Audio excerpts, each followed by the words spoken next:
Good morning, dear friends. It is Monday. Welcome on board. Today is December 20th, the 16th of Tevis, and we are gathered here to study the entire Talmud, one page, one line at a time. At present, we are studying Masechet Shabbat, chapter 10, page 94a.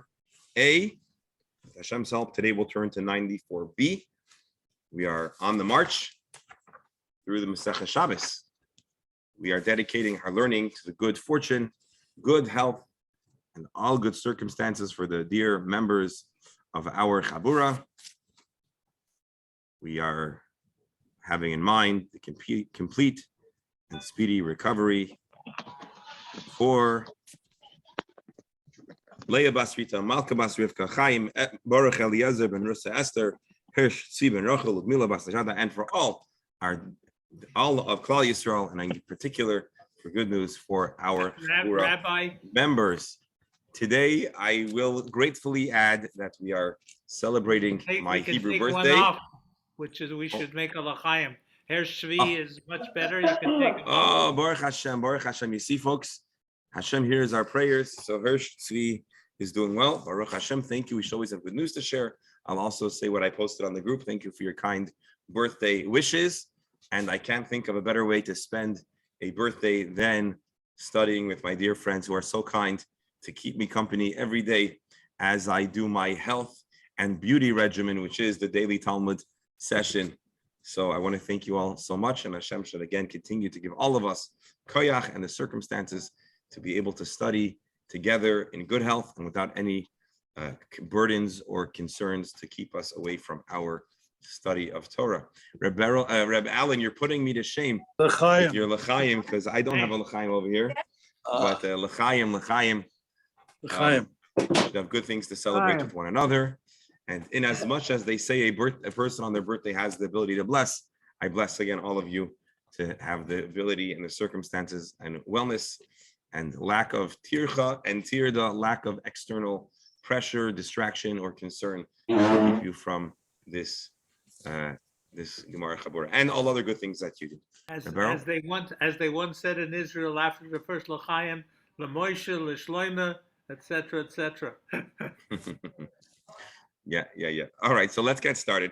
We are in the midst of a discussion about carrying, and we spoke of the interesting relationship between a primary and secondary relationship, such as a dish and the food upon it, a bed and the human being upon it. Sometimes food is not considered carrying if it's a very, very small measure. And people, at least according to some opinions, it is never considered carrying. We spent a good bit of time going through the Gemara and studying Tosfos's take, and we saw some alternate takes about why a person, chai, a living person, is not carrying. A living person under many circumstances is not considered carrying. The words the Talmud provides, achai noises atzmai, a living creature carries themselves. We had Tosfos's take, which seems to abandon the literal or any translation of the words chai noises atzmai and tell us that the idea of carrying living creatures was absent in the Mishkan and therefore absent on Shabbos. We had a little bit of a talk about why this may or may not introduce further complexity or other areas that we might wish to take off of Shabbos observance. We referenced the Tosfos HaRash's take, which was rejected in the process of Rashi, which was shnayim shasu, when two people do the act of carrying, both are exempt. And we said perhaps carrying a living, cooperating person is like shnayim shasu, it's like two people, because the one being carried is to some extent a partner in the act. Again, Tosfos negates that, but the Tosfos HaRash and others embrace it. And then we have, we saw in the Pnei Yeshua explaining Tosfos why carrying is unique. It's a malacha gerua. It is the least like the other. It is the least constructive. All it does is moves an item from point A to point B, as opposed to changing it in some substantive way. Similarly, this is a pure an analogy that doesn't really relate to Shabbos, but it's kind of like the way we say that when you turn a light on in a room, nothing changes. Everything is exactly the same. The only difference is that you could see what's going on. So that's of course a big deal. But with carrying, the item stays the same. And therefore, we would, without being explicitly instructed to do so, that it's a problem, we wouldn't necessarily or we wouldn't instinctively include carrying into the malachas. And therefore, there are a variety of unique halachas about carrying and unique moments and times and ways that it is discussed because of that dynamic. As a matter of fact, and again, this is all just to get past this, to get into our new discussion. As a matter of fact, Tosfos, in the very beginning of the Masechta, right away tells us that carrying is a malacha grua, and this is a central part of how Tosfos understands carrying and in many different places. We will now transition somewhat, but we'll still be in the discussion of carrying a living person. We also, I should point out, we looked at other Gemaras later on. We found out that there are other exceptions to carrying. For example, we had the possibility of a tinoik, a baby, and we tried to make sense of how this works together with another Gemara that talks about a isha medadas b'na, that you could have a mother that's assisting this son. We're not done. Again, we're still in the middle of the conversation. I just want to refresh our memory, particularly because we missed yesterday, we missed a day. Now let's share the screen and continue our journey through the Talmud.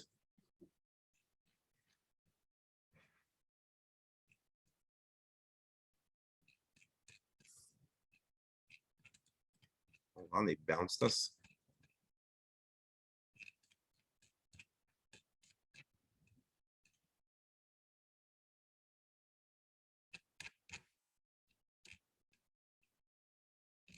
Here we go. Okay. I'm going to reread the Gemara, but we'll do it at a fairly fast pace. Again, in the event that the sound conks out, give me a sign that you're not hearing me. Just I'm still suspicious of our technology here. All right. The Mishnah mentions, again, we read this. I'm going to read this through fast. Asachai b'mita, pater af alamita. When one carries a person, a living person on a bed, one is not only exempt for carrying the subject of the bed, the person on the bed, one is also exempt for carrying the bed. The Gemara says, Lema masnisin Rabbi Nasan, perhaps our Mishnah, which exempts one for carrying a human being and by extension their bed, maybe it's consistent with Rabbi Nasan and not the rabbis. What are we talking about? We're talking about a machlokes about carrying living beings. The Tanya, hamoitzi behema chayav oifler shasarabim. If one carries an animal, different types of animals, wild, domesticated, fowl, to the Rishus Harabim, into a public domain, bein chayim ben shchutin, whether they are alive, whether they are slaughtered, chayiv, the carrier is chayiv. Rabbi Nasan, however, disagrees with the initial opinion of the Rabbanan and says, again, this is familiar, al shchutim chayiv. Rabbi Nasan says, if they're slaughtered, you are chayiv for carrying. Ve'al chayin pater, but the living creatures, one is exempt. Shachai noisas atzmai. Living beings carry themselves, as we discussed earlier. So again, a machlokes about carrying animals. Living animals, the Rabbanan say one is chayiv for carrying living animals. The Rabbanan say one is, Rabbi Nasan says one is pater for carrying living creatures. And now we have a Mishnah that indicates carrying a living person makes you a pater. So maybe our Mishnah is like Rabbi Nasan. So the Gemara says, no, Amar Rava, no. Afilu Tema Rabbanan, in truth, perhaps, or not, even the Rabbanan could agree that carrying human beings, you are exempt. Ad kan pligi Rabbanan, the rabbis only held liable for carrying or debated about being chayiv for living beings. Ela bebehema chayiv oif, only by animals. The mishaberti nafshayu, they do not cooperate. They try to schlep themselves out of your hands. They try to get free. As Rashi explains, they should make themselves heavy. They drag themselves to the ground. And so therefore, carrying a living creature is not fun. Aval adam chai, but when you have a living person, an interested living person, the noisas atzmai, which he participates in the carrying of his person, afila rabbanan moidu, everyone would now agree. Everyone would agree that carrying is chayiv. Can we get those lights on? It's on already. It's attached. Yeah. So it's probably already connected. No, activate the service. And now it should work. Yeah, just the breaker. Amazing. I would presume that that person is sick, really sick. No. We'll talk about sick people in a moment. Actually, it's a good question. So you're saying, when would a person want to be carried, if not for the fact that they're sick? In a bed. Have you ever heard of a rickshaw? Is that what they're called? Yeah. Have you ever, or other types of transportation? Maybe there are times or places where people want to be transported. Actually, we're going to talk soon about a horse. When a horse carries a person, is it considered a person being carried? But you're right that the default assumption for an adult wanting to be carried is going to be if they are not well or otherwise incapacitated. But a child, I have children. Can I know her? Let's say a 5-year-old. She's a little heavy to be carried, but she likes to be carried. If you'll carry her when she wants to be carried, she'll cooperate. And so I guess there are a variety of plausible scenarios where there might be cooperation about being carried.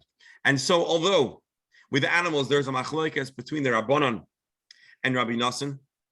The Rabbanan saying you are not permitted to carry living creatures. Rabbi Nosson saying you may. But Rava suggests strongly that all the rabbis would agree, everyone can agree that a human being who's interested in being carried may be carried. Alan, you do bring up a good point, which is, what about a sick person?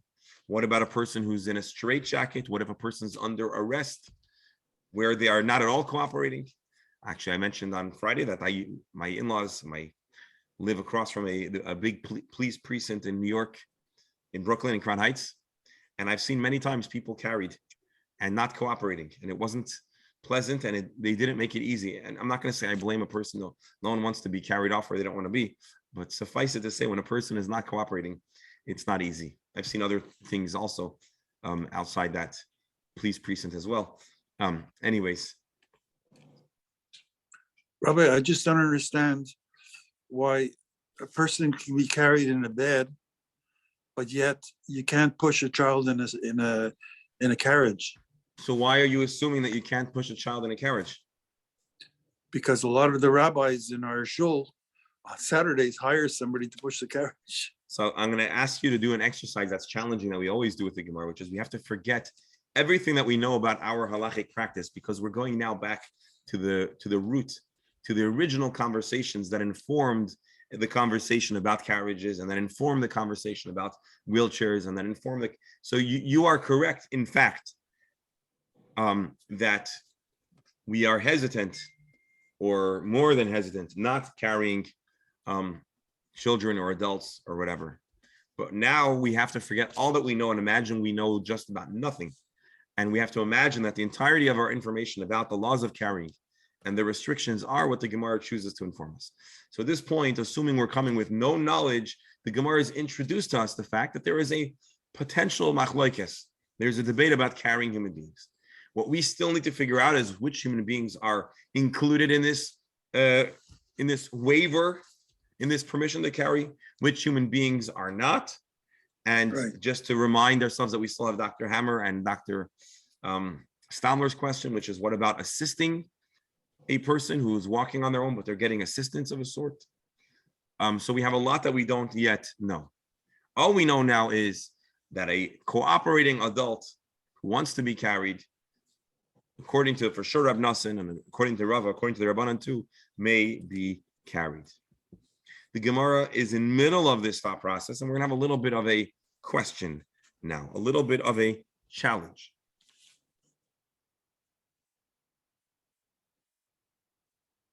Oh, I'm sorry. No,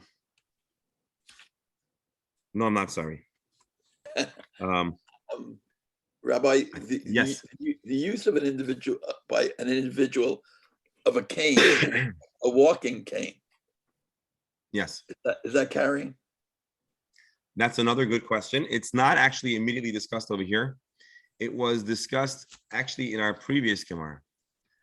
So I don't want to give you a comment halacha l'maisa, but halacha v'loy l'maisa, it's quite possible that if a cane assists a person in their literal movement, it might not be considered carrying. Again, this is not halacha l'maisa, But halacha v'loy l'maisa, it is certainly clear that there are strong opinions to tell you that a cane or other things that assist you in your walking might not be considered walking. The reason why I'm not giving you a solid answer is because I would want to give it to you freshly from a halacha resource, particularly because there are some variables depending on the type of assist and the type of the person's condition, and so on and so forth. Rebel, yes. Rabbi, to the extent that people are careful about carrying, we had a case in Shul up north where somebody was sick on Shabas and didn't have his Medicare card. Our Medicare card is the government, and he wouldn't carry that even on Shabas. So it's an individual decision how far you want to go. So certain things are an individual decision, but the thing that's not individual is the halacha. Correct, but right now we're uncovering the general halachic discussion. We're still in the middle of the discussion, but I know we're all anxious to see some more. So let's move on to this segment of the Talmud. So Rava makes the claim that all opinions that weigh in on carrying living creatures agree that a human being can be carried. This is going to be challenged. Rav Ava asks Rava a good question, a problem to his assertion. We have a Mishnah that teaches us the follows. I'll read the text and I want to read Rashi, who's going to fill in the blanks. Ben Biseira Matir Bisus. Ben Biseira permits the sale of a horse to a Gentile. This is not going to make any sense until we see Rashi. Matir Bisus. He permits the sale of a horse to a Gentile.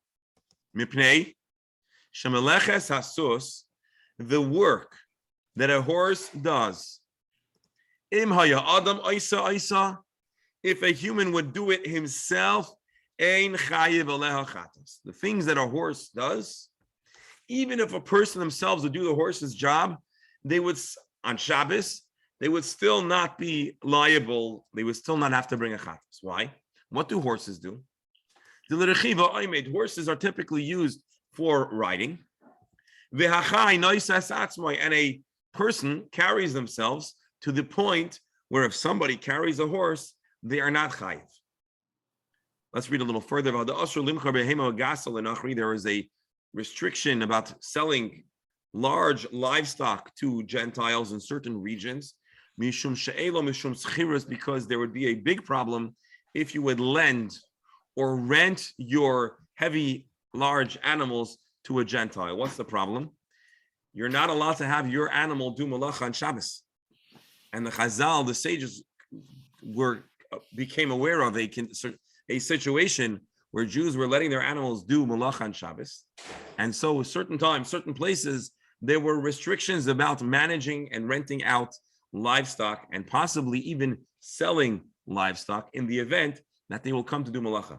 Now, oxen, for example, were at a time the primary engine for plowing. Other livestock would be used for that as well, perhaps donkeys, mules for carrying and other kinds of malachis. And so therefore, they just prohibit the sale or the management of such animals to be used by those that do not observe Shabbos, lest your animal do malacha, which is problematic.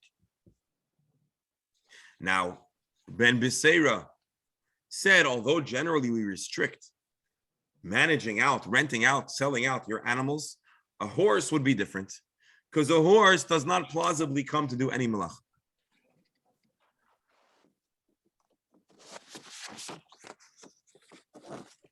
You want to see Rabbi Steinsaltz's way of introducing it? We learned in a Mishnah that teaches that it's prohibited to sell work animals to Gentiles to prevent situations where animals still belong to Jew, belong to Gentile, and would perform a malacha. And Biseira says he does not extend this restriction to horses. So now let's go back to the Gemara. Rav Ava tells Rava, we got a problem. There's a Mishnah that teaches us that Ben Biseira matir besus. Ben Biseira permits a horse to be given to a Gentile on Shabbos. V'adetnan Ben Biseira matir besus. V'atani Ben Biseira matir besus. Mikriv shenois malacha shein chayav malachatas.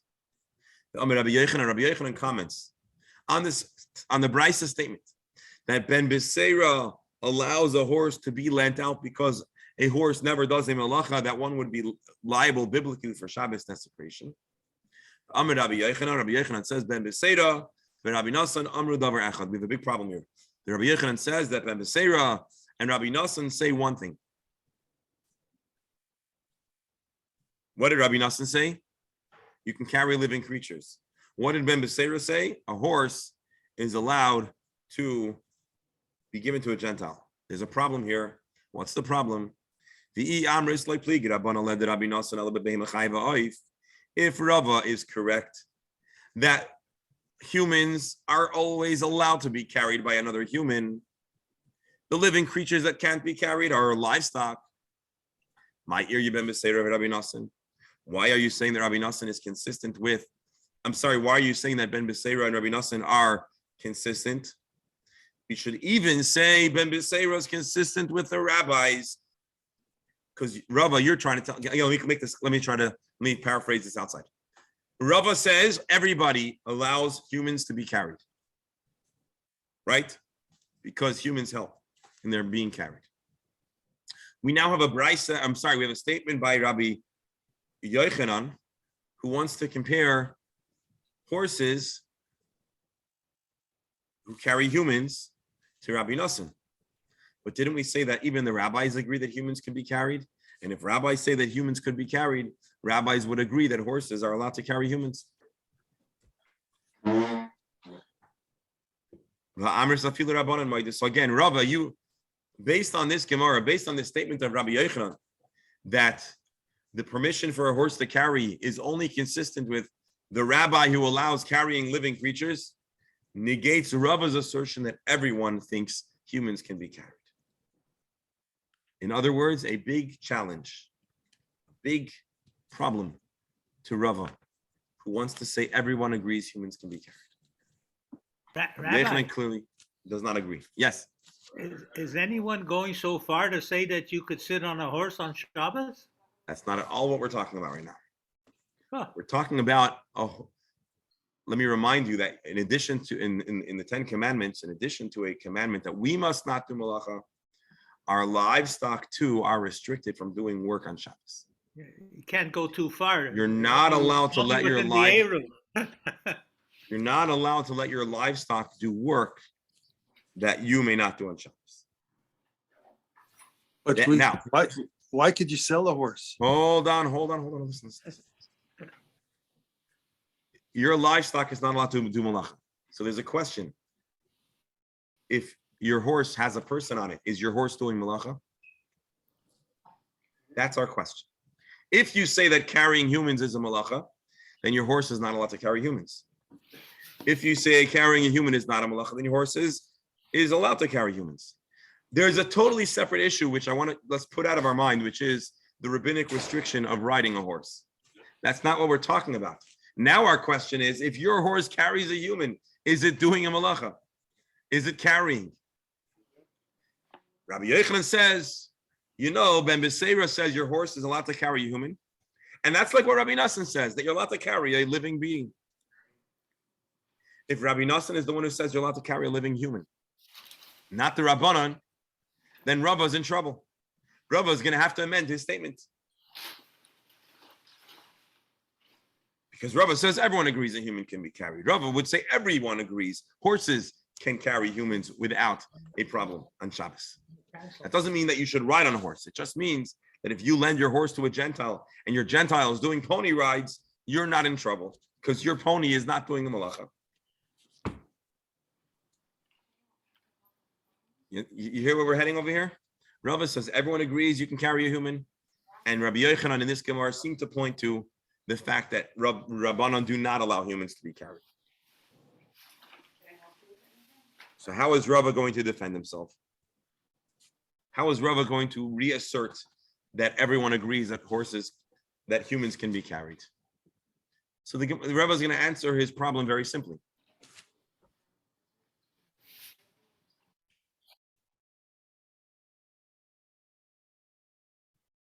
We'll read it in the text one more time. Amr Rabbi Yochanan ben Beseira v'Rabbi Nassan Amr Davar Echad.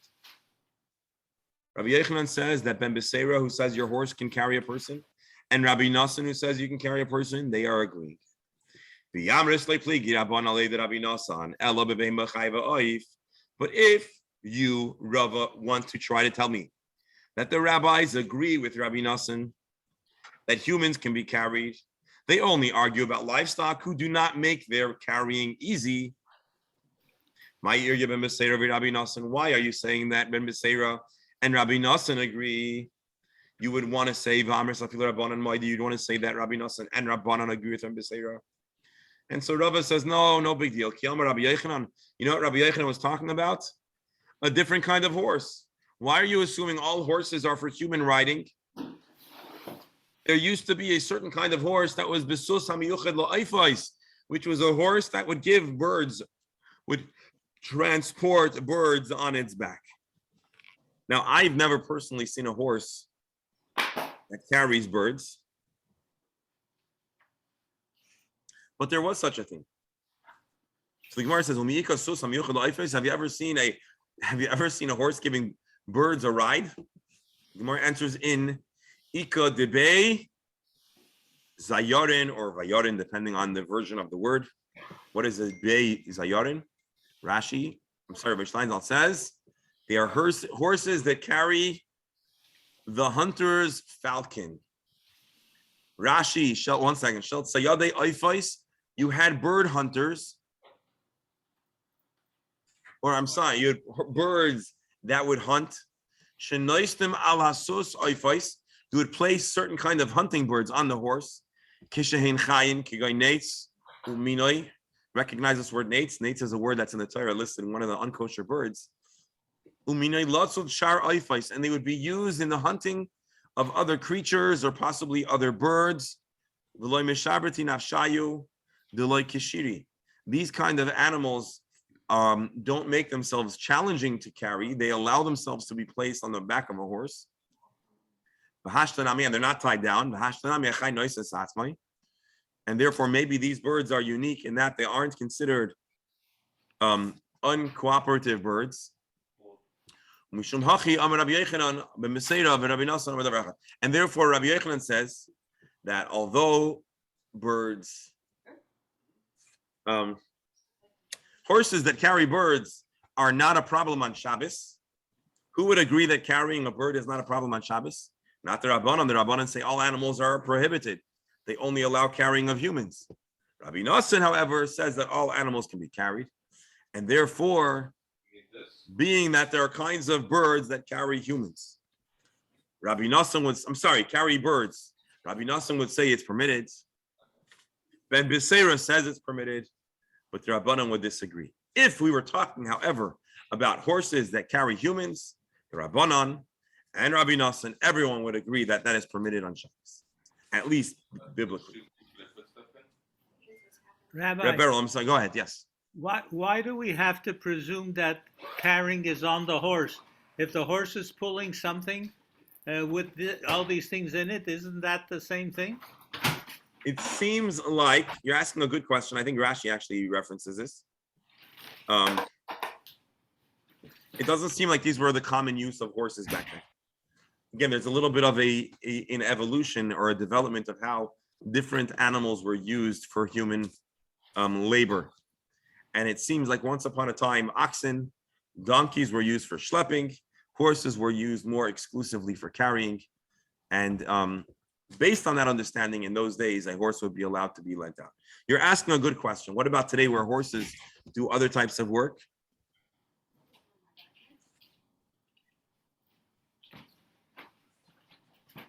Excuse me.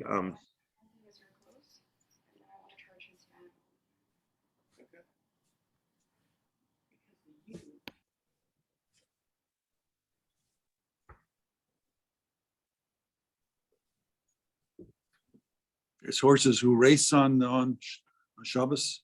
Well, what malacha is there in racing? I don't know. We're talking about biblical prohibition. Again, to clarify, we're not allowed to use an animal on Shabbos because of and horses because of a rabbinic prohibition. That might not extend to a Gentile. When they're racing, there's a jockey on them. Well, today they are. Do all horses always have?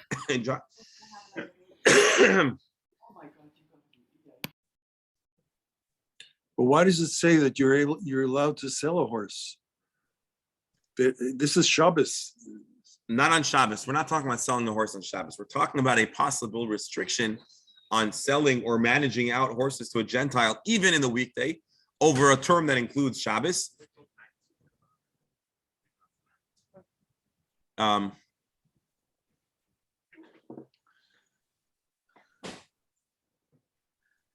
Isn't there a case where the guy sold his animal and the animal refused to work on Shabbos and he had to go tell to a non-Jew? Yes, that was a unique.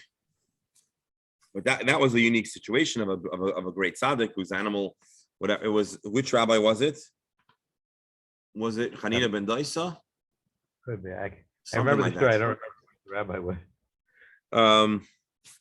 You're asking an interest. Sell your animal to a non-Jew, then it's off the hook. It's not your animal anymore. It's not no longer needs to be Shomer Shabbos. Mm-hmm. So I'll tell you what. You're asking a good question. I would say that most likely what we should do is we would have to look at the sugya in its original source to understand exactly what a horse is used and was used for. Suffice it to say, in those days, it appears that they were primarily used for human riding upon them. Rabbi, why are we limiting to a horse? They ride donkeys. People ride all kinds of animals. I'm sorry? Why are we concentrating on a horse? People ride donkeys as much as they ride horses. Because in those days, the exclusive thing that a horse did was carry humans. And therefore, if carrying a human is not a malacha, your horse would be allowed to carry a human if it was being borrowed or used by a Gentile. Whereas other animals may have also been ridden upon, but they also had other functions. And that was the point where I'm actually going to stop here for a moment and share with you a vart that I shared by breakfast about riding on a donkey, because it happens to be that this week's parsha, and I think it's today's chumash, although I didn't have to do it still, and that talks about Moshe Rabbeinu. No, I'm sorry. It's towards the end of the parsha. Moshe Rabbeinu goes after Hashem tells him that he needs to go, let the people go. And Hashem tells Moshe to go to Pharaoh and say the famous words, Shlach ami, right, send my people, let my people go. And Moshe's ride was a donkey. What did Moshe ride upon? A donkey. And so, again, if you were by the breakfast today, I shared this already. Yeah, A donkey. You were there then? All right, so Mark, you'll be bored. I won't. I won't. Well, I know the answer. That's all.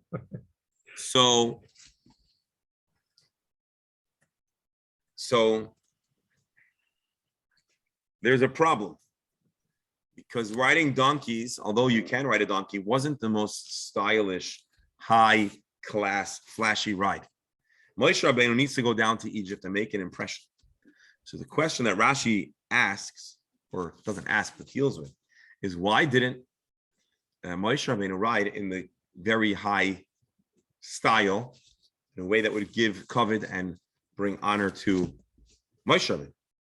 As a matter of fact, this question is such a problem that in the,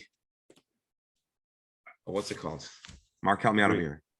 What's in the Greek translation, which was the, what was it called? I'm drawing a blank. I said it this morning, but in the Greek translation of the Torah, the Septuagint, in the Greek translation, where according to the Jewish tradition, there were 70 different rabbis were locked up in 70 different rooms, and they translated the Torah into Greek.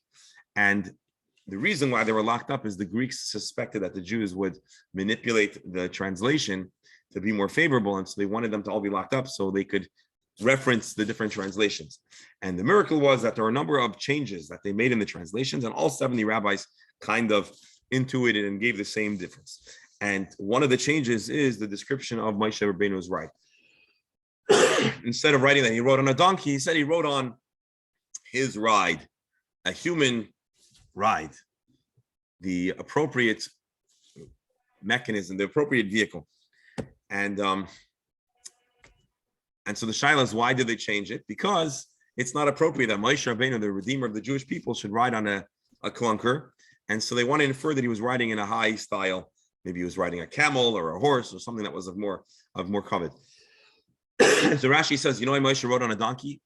It wasn't an embarrassing ride. It was a vintage car. And Rashi says this is the donkey that Avraham Avinu rode to the Akedah. And then he adds that this is also the ride that Mashiach is going to ride to by the Geula, right? We know Mashiach is going to come riding on a donkey, Ani v'roichav ala chamor, and so it's a special donkey, and it was appropriate that Moshe should ride upon it. And so that's what Rashi says. So I explained by the breakfast, based on the teachings of the Rebbe, that Hashem was telling Moshe two things with giving him this as his right. First of all, think about the guy who rode this donkey before you. Hashem told him to bring his son as an offering, and there was no hesitation. He didn't flinch. He right away brought Yitzchak to the Akedah, a highly unpleasant event. And this was a subtle reminder to Moshe not to resist Hashem's encouraging that he should go be the one to be sent to redeem the Jewish people. And then Hashem is sending another message to Moshe Rabbeinu, because Moshe was a little disappointed. He says, Shlach ma b'yatishlach, let the person who redeems the Jewish people be the final redeemer. Let it be Mashiach, instead of the Jewish people having to suffer from this point until Mashiach comes. And so Hashem is telling Moshe Rabbeinu, you're right, that this is not Mashiach. There's going to be some stops in between, but ultimately you're part of the same process. The donkey that you're riding is the donkey that the Mashiach is going to ride to the Geula. And this is a necessary step. And it's a reminder that although it's a winding road, it leads towards the ultimate redemption and leads towards blessing. And that was the second message that Hashem is telling Moshe by providing this vintage camel ride, this vintage donkey ride. Rabbi, yes. Are we to learn from this that Moshiach could come on Shabbos? You're asking a good, famous question. If Mashiach could come on Shabbos, why are you saying that he could or couldn't come? You're saying if he could ride. I didn't say you're allowed to ride a horse. I said your horse is allowed to carry a human. Big difference. Dr. Hammer? I was just reflecting on the difference between a donkey and a horse. In general, horses are much bigger and therefore much taller. And to get onto a donkey, most donkeys that I've ridden or seen, an individual alone is able to do it. You don't need any help. And I think maybe there's a message.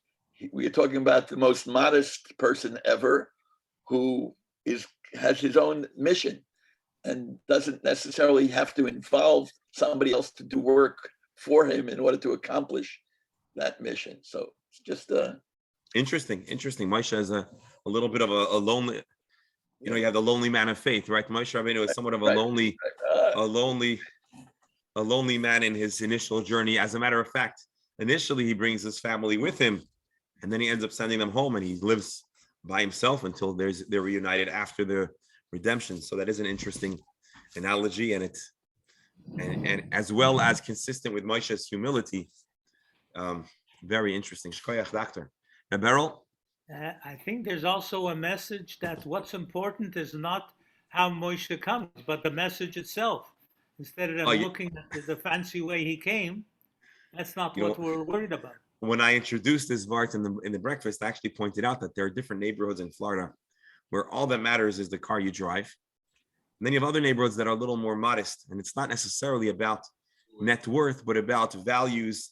And I would say one of the interesting things about Hallandale, Hollywood Beach, there are plenty of nice cars, and I dive in that everyone in our show should be able to drive the nicest car possible. But there's a certain modesty relative to other neighborhoods in Florida that our community and our neighborhood has. And I see that as a bracha. So again, everyone in our community should be able to drive the nicest modern cars and vintage cars and cars with names that include horses and the like. But in certain Rabbi, in certain societies, it's a car. In other societies that I'm less familiar with in Brooklyn, it might be the Bekisha, it might be a shaitel, it might be or the number or your address, or there's many. Listen, every community has its shtick.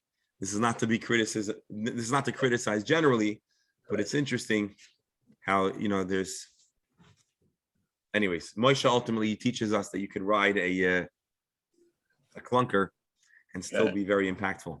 And I even shared that when I first moved to Florida and I lived in the beach club the first year, so a very kind Jew who's a friend to this day approached me and said, Rabbi, you're shaming us with your hand-me-down clunker. It was a Ford Escort 94, I think. It was my grandfather's car that he gave to my aunt, and then she couldn't bear to drive it because it was such a clunker.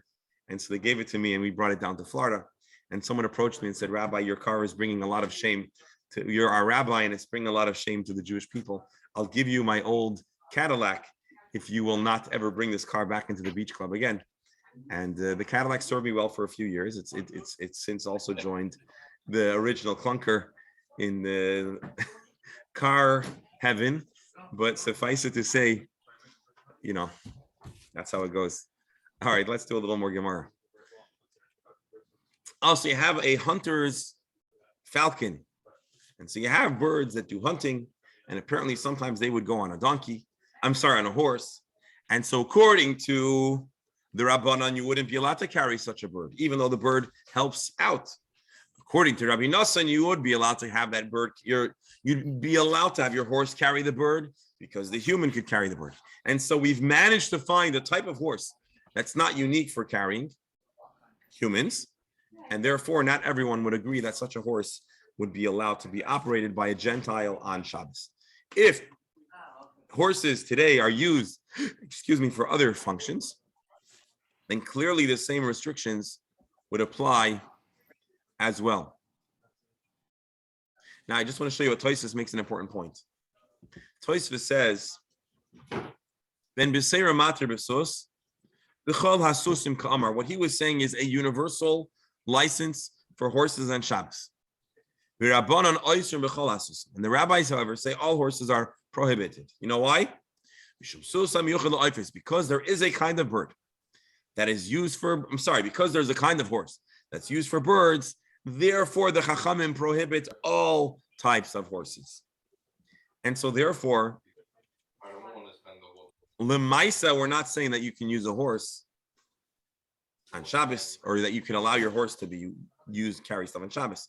But now we're again going through the Genesis, the origin, the original rabbinic thought process. And so that's what we've come up with. All right, let us. Could be they used a pony. Could be. What do you call those little horses? Is a Shelton? Not Shelton. Those little cute horses. Shetland. So yes, I don't know if those horses are used for carrying people at all. Anyways, mini all right, horses the size of dogs today. Yeah. All right, let's take a look now at a very interesting and important stage in our Gemara. We're going to learn about something that we brought up a number of times. Rabbi Yochanan. Rabbi Yochanan further contributes to our subject to say, although Rabbi Nassan says you're allowed to carry living creatures, and although Rabbanan say you cannot, or not, I shouldn't say not although, Rabbi Nassan, who usually allows to carry a living creature, would agree to the Rabbanan that there are certain scenarios where they cannot be carried. For example, Moed Rabbi Nassan b'kafus, a tied up creature. Rashi, Bein Oif, Bein Adam, Rabbi Nassan would agree that they cannot be carried. So how tied up is considered tied up? Is handcuffs considered tied up? Is a straight jacket considered tied up? What if you're wearing a kind of clothing that's just not conducive for long distance movement? Rav Ada bar Masna commented or asked to Abaya, Hani parsoi d'cheman d'chvisi dami. You have certain Persian folks whose wardrobes were such that were not conducive for long distance movement by foot. We'll see Rabbi Steinsaltz's translation. They would don heavy armor and they would always ride horses and they would never walk. Rashi, I'm sorry. Rashi and Rabbi Steinsaltz don't seem to agree here. They would ride and wear a certain type of clothing. They basically were so used to riding on horses, they were pretty incapable of long distance or significant movement by foot. They needed to be carried all the time.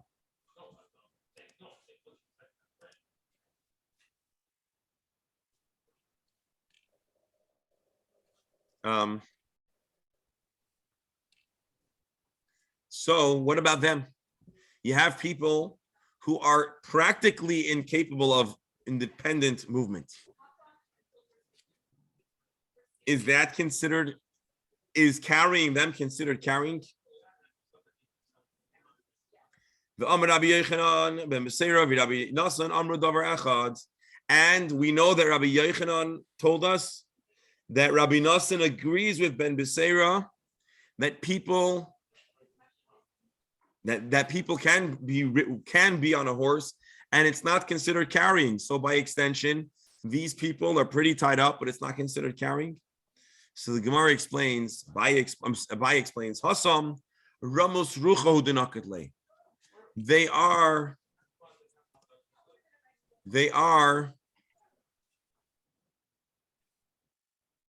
arrogant. That's why they don't go by foot. Ramut Rucha, they have a high spirit, and that's what keeps them from walking. But in reality, they're lazy or they're too good to walk by foot. But we know anecdotally, there was a certain warrior, a Persian knight, an Arabian knight, maybe it was the Arabian knight's grandfather, I don't know, that the king was mad at him, and he was able to run a long distance by foot. So it's not that they are literally incapable. They choose to restrict their movement to riding on a horse. And therefore, being that they're capable of movement, they just choose not to. It's not as if the horse is carrying a person that is bound, and therefore Rabbi Nosson would agree, Ben Beseira would agree that they're allowed to be on a horse. Rashi, Ramos Rucha, Gasus, Hodoli Megasu, Bechari Gasusu. They choose to walk in a very noble and restricted way. That was considered noble in those days, but it's not that they are incapable of doing. So what do we know? What we know is that a person that is utterly bound is prohibited to be carried on Shabbos. Rabbi Nosson would agree to the Chachamim that that is not allowed to be carried. But we also know that a person who is simply wearing restrictive clothing, and again, the Gemara seems to be alluding to, you had certain people that etiquette at certain times and places warranted a very, very slow gait with very small steps. As a matter of fact, the Rambam even writes about a Talmud Chacham. The Rambam writes that a Talmud Chacham should act in a very dignified manner. Dr. Hammer, we discussed this a long while ago, some of the questions about behavior, but I'm just, for the purposes of this discussion, he says that a Talmud Chacham should walk with a very restricted gait to bring kavod to the Torah. And apparently in other times as well, like the Persians, they would walk in a very, very slow manner, which was considered honorable to them. And if they needed to cover ground, it was done by riding. But that's not to say that they were literally incapable of doing so. They simply chose to do so. Let's look at the Rambam here. A Rambam that I think we've seen before, but now maybe it'll make more sense. So the Rambam paskins like the Chachamim, that you're not allowed to carry livestock. Aval Adam Chai, but a living person, that's not considered a burden. However, im hayakafus, if they were bound, like our Gemara says, everyone agrees a tied up person cannot be carried. Or ill to the point where they are not able to be part of their carrying and they would not be able to carry themselves. Carrying them would be chayiv. So Alan, I'm not giving you a full answer because I think there's probably a distinction between a person that's so sick that they are incapacitated and a person that's not feeling well and they would prefer to have a ride than to walk on their own.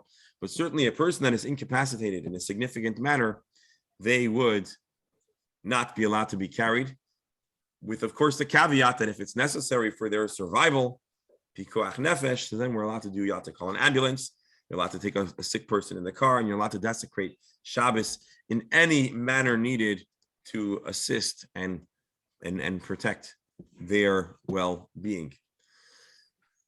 Could that be a non-Jew also? Could what be a non-Jew? If I see a non-Jew getting hit by a car and it's just the car just kept going and the guy can't get up, could I break the law just for a non-Jew and carry him to the hospital? You should make sure that every person is able to be, you should make sure that every human being is able to be protected. But I don't want to get into the specifics because it could be a drop more complicated. The short story is never allow a person to be in jeopardy, help every person, and Jews are instructed to assist people of all backgrounds to avoid trouble. But if we're going to get into a little more details, we'll need to have the proper resources to be fully informed. Let us hold on. I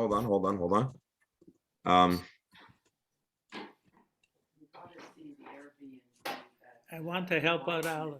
Okay, go ahead. Alan, we had the case in Montreal. Doctors, should they go on Shabbos, leave shul to cure a non-Jew, and they paskin they should? Okay, good. Shkoyach for adding that. Yes. Let's see. Manuel, thank you again. We're going to close that. I was just checking to see if we have time. We don't have time to do the next Gemara, but I want to show you another excerpt from the Rambam on the question of horses. So let's do this. Umutar limkar lehem sus. You're allowed to sell a horse to a Gentile. She'ein sus oimed elo l'rechivas adam. Horses were exclusively used for riding, loyla masoy, and not for carrying packs, not for carrying burdens. V'achai noisas atzmai. And the person who rides on the horse is a chai, and a chai is noisas asman. Ukiderech she'asr limkar lenachri, kachasr limkar liyisrael, achasr limkar lenachri. Then the Rambam continues on another subject. I read it, so we'll add it. Just as one is prohibited from selling or giving livestock to a Gentile who would not observe Shabbos, you are certainly similarly restricted from selling to a Jew who would also desecrate Shabbos. Because the point is, you don't want your animal to be desecrating Shabbos. You see, I really should have started. Hold on, I should have started. I just figured out my answer to the question I asked you. Let's hear. It was what you brought up many times. If two Jews are walking along a path and they see somebody drowning, you don't yell out, "Hey, are you Jewish?" Yeah, you're Jewish. Give me your card. That would be it, of course. Asur liyisrael. Asur liyisrael lahashir lahaskir behemo gas l'achas. This is the text that I skipped in the Rambam, which introduces to us that you're not allowed to lend or sell or lease an animal Shabbos, lest they do malach on Shabbos. A Jew is commanded that their animal should not work on Shabbos. Therefore, therefore, you're not allowed to sell or lead to your animal being lent out. And so much so, a Jew would have to buy back the animal at a steep price to remedy the mistake they made. In truth, Rambam adds, even an animal that's not really capable of doing malacha, you also should not do so. But you can do it through an agent. And then he adds that a horse is different. So that's the story over here. Rabbi? Yes, doctor. It's an interesting contemporary analogy, which has to do with car rentals in Israel. Okay, interesting. And it wasn't until, and I go there fairly regularly, I used to at least until COVID. Yes. So, and I would always do it online. And a few years ago, when I was online doing it, I got a different representative, a woman from the Gush or whatever, and we started talking.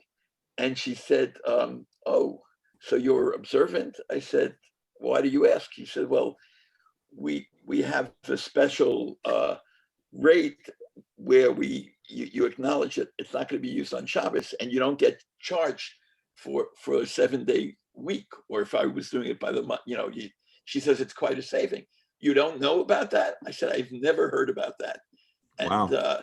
And subsequent to that, this is Eldon, which is a big, one of the bigger companies.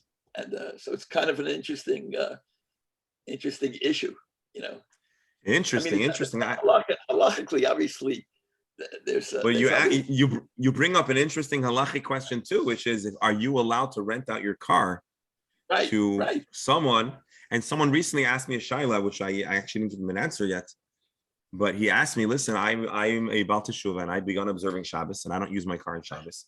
And my brother-in-law, who is not observant yet, says, I know you keep Shabbos. Can I borrow your car over the weekend? Right. And so what do you do? Right. What do you do? You want to facilitate his chilul Shabbos or not? On the other hand, when it's family, it's always much more complicated. Right. Absolutely. So you actually get discount on insurance if you don't drive on Shabbos. I'll tell you something funny, and we'll end with this. When I was in yeshiva in Morristown, I am pretty sure there was a local car rental agency who was very keen on getting. There were a few car rental agencies, and they were keen on getting the yeshiva students business. And so I'm pretty sure they negotiated a deal which would give them a discount over the weekend because it wasn't being driven on Shabbos. Maybe it was the insurance. They figured out a way to structure it so that it would be more advantageous and acknowledging the fact that the car is idle on Shabbos. So this is very interesting. My dear friends, I just want to point out as we draw to a close, we have yet to cover all of the subjects and all the topics of carrying, but we have expanded our knowledge on the subject a good bit. We understand that generally speaking, carrying a human being is not considered a problem. A person that is bound or terribly sick is certainly considered is not allowed to be carried, unless of course it's pikuach nefesh, when you can do whatever you need to do. And then we still have a little bit vague. What about people that are interested in being carried but not otherwise capable of carrying themselves, such as children? And so we already pointed to Tosfos that distinguishes between a baby and a child. And so we still have a lot more that we can fully clarify. But this brings our Gemara session to a close. One quick remark before you take off. I'm very curious about the Rambam's remark about how one should walk, whether the Hasidim who move faster than my car are aware of the Rambam. Interesting shaila. Anyways, have a wonderful day. Thank you all again, and look forward to seeing everybody tomorrow. Gesundheit and Freilich. Thank you all. Yom Haledet Sameach. Shkoyach. Thank you.